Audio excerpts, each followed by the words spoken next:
Today our topic is capital expenditure. Here we will learn how to identify that these are capital expenditures. So let's start with the key points of capital expenditure. Number one point is that expenditure incurred on the purchase or addition of fixed assets are called capital expenditures. As a student of commerce, we know that fixed assets are like land, building, furniture, machinery, computer, motor truck, equipment, motor car, plant, tools, etc.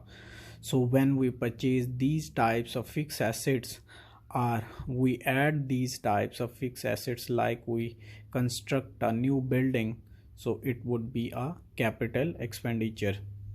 The next point is expenditures incurred on bringing fixed assets from purchase point to business operation and up to its installation and erecting in business.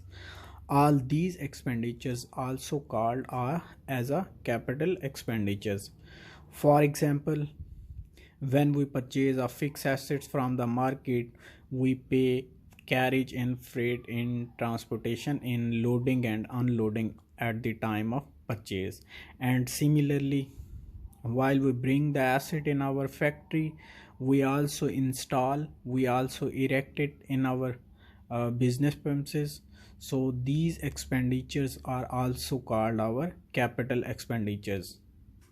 On the other hand, if we purchase our fixed assets from out of country, from a foreign country, definitely we will have to pay some kind of tariff and taxes. All those taxes and tariff like import duty, custom, octroi duty and import taxes will also be called capital expenditures.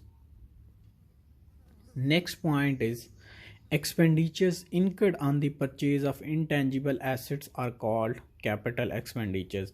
All intangible expenditures like patents rights, copyrights, trademark, goodwill, franchising, license, intellectual property, designs and other intangible assets cost will be called as a capital expenditures.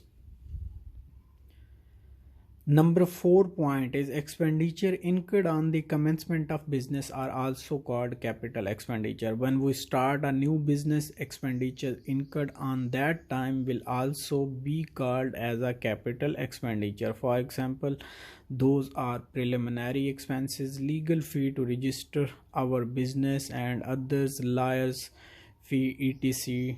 to register our copyrights, patents rights, trademarks, designs, etc. Next point, that is number 5, expenditure which increases the earning capacity of business are also called capital expenditures, like commission to employees for termination of services, or we want to replace our outdated technology to bring a new technology which will increases our productivity, that would be also called a capital expenditures. Number 6 point is expenditures incurred on raising long-term liabilities to finance capital assets are also called capital expenditures. For example, processing fee on raising mortgage loan and raising loan for business are also called capital expenditure. The last point for the recognition of capital expenditure is expenditure incurred on research and innovation in business are also called capital expenditures. For example, research and innovation expenditures to bring new technology like inverter, AC, software development and others new technologies for our business will be called capital expenditures.